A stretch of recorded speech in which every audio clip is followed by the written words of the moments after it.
আসসালামু আলাইকুম, welcome back I doctor Amit. So বেশ, আজকে আপনাদের জন্য যুবদলের প্রতিষ্ঠা বার্ষিকী পোস্টার ডিজাইন নিয়ে হাজির হলাম।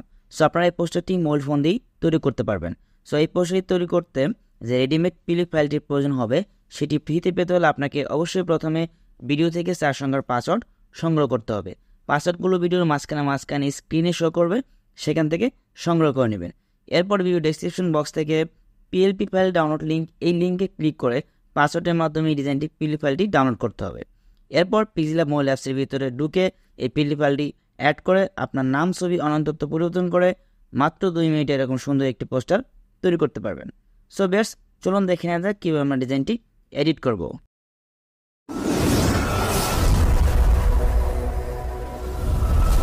সো বেশ, ডিজাইনটি এডিট করার জন্য আমাদের প্রয়োজন হবে এই pixellab নামের মোবাইল অ্যাপসটি আপনার গুগল প্লে স্টোরে pixellab লিখে সার্চ করলে পেয়ে যাবেন।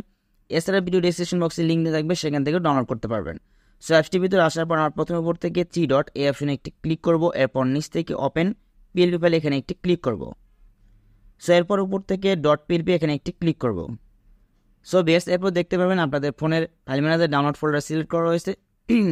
সো এর নিচে আপনার একটি ফাইল দেখতে পারবেন যুবদলের পোস্টার ডিজাইন 1। সো আপনার জাস্ট এই ফাইলটির উপর একটি ক্লিক করবেন। এরপর নিচ থেকে ওপেন অ্যান্ড অ্যাড এই অপশনে একটি ক্লিক করে দিবেন। সো এরপর ব্যাকগ্রাউন্ডে একটি ক্লিক করবেন, দেখবেন ডিজাইনটা আপনার pixellab মোবাইল অ্যাপসের ভিতর ওপেন হয়ে গেছে। সো এখন আমরা জাস্ট এডিট করব। সো আমরা প্রথমেই ছবিগুলো পরিবর্তন করব, এরপর সেই লেখাগুলো, এই সব লেখা আমরা একইভাবে পরিবর্তন করব। সো ছবি আমি দেখাচ্ছি কীভাবে আপনারা পরিবর্তন করবেন। সো প্রথমে এই ছবিটির উপর একটি ক্লিক করবেন, জাস্ট একটি ক্লিক করবেন। ক্লিক করার পর নিচ থেকে মাঝখানে এই অপশনটি একটি ক্লিক করবেন। এরপর বাম পাশ থেকে এই রিসিলেক্ট এই অপশনে একটি ক্লিক করবেন। সো বেশ, এরপর গ্যালারি থেকে আপনার ব্যাকগ্রাউন্ড ছাড়া একটি ছবি সিলেক্ট করে দিবেন। ছবি সিলেক্ট করার পর এখানে ছবি চলে আসবে, ডান পাশে কর্নার ধরে ছবিটি আপনার ছোট বড় করে এখানে সুন্দর করে অ্যাডজাস্ট করে বসিয়ে দিবেন। সো একইভাবে আপনারা এই ছবিগুলো পরিবর্তন করবেন, জাস্ট ছবিগুলোর উপর একটি ক্লিক করবেন। এরপর এখান থেকে রিসিলেক্টে ক্লিক করবেন, বাম পাশ থেকে রিসিলেক্টে ক্লিক করবেন।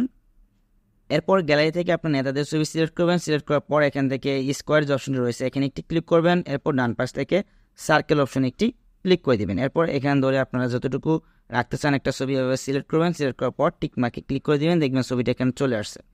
আসার পর আপনারা এখানে ছবিটি সুন্দর করে বসিয়ে দিবেন। এখানে একটা একটা করে বসাবেন আপনারা একটু ধৈর্য ধরে। এরপর আপনারা চাইলে এই ছবিগুলো ডিলিট করে দিতে পারেন, যার ছবিগুলো ক্লিক করবেন, ডিলিটে ক্লিক করবেন, চলে যাবে। সো আপনারা চাইলে এরকম একটা বা দুইটা ছবি এখানে আপনাদের লিডারদের ছবি দিতে পারেন। সো এখন আমি দেখাবো কীভাবে আপনারা এই লেখাগুলো পদবী, এরপরে আছে আপনারা এই 27, এরপরে যুবদল, সো এই লেখাগুলো 46তম, এই সবগুলো লেখা পরিবর্তন করা যাবে। কীভাবে করবেন? আপনারা জাস্ট এই লেখাগুলোর উপর ডাবল ক্লিক করবেন।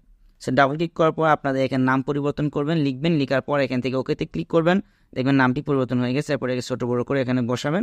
সো একইভাবে আপনাদের এই লেখাগুলো পরিবর্তন করবেন। এরপর এখান থেকে এই সব লেখায় 46 সংগ্রামের এগুলো সব কিছু পরিবর্তন, জাস্ট লেখাগুলোর উপর ডাবল ক্লিক করবেন, তাহলে লেখাগুলো পরিবর্তন হয়ে যাবে। সেভাবে আপনার ডিজাইনটি এডিট করে শেষ হয়ে গেলে আপনারা এখান থেকে সেভ আইকনে একটি ক্লিক করবেন সেভ করার জন্য, সেভ। এরপর নিচ থেকে সেভ অ্যাজ ইমেজ এই লেখাটির উপর একটি ক্লিক করবেন। ক্লিক করার পর এখান থেকে সেভ টু গ্যালারি অপশনে একটি ক্লিক করলে আপনার ডিজাইনটি এইচডি গ্যালারিতে সেভ হয়ে যাবে। সো বেশ, আশা করি আপনারা বুঝতে পেরেছেন কীভাবে ডিজাইনটি এডিট করবেন। এরপর কোনো সমস্যা হলে অবশ্যই কমেন্টস করে জানাবেন। সো আজকের মতো এখানেই বিদায় নিচ্ছি, সবাই ভালো থাকবেন, আল্লাহ হাফেজ।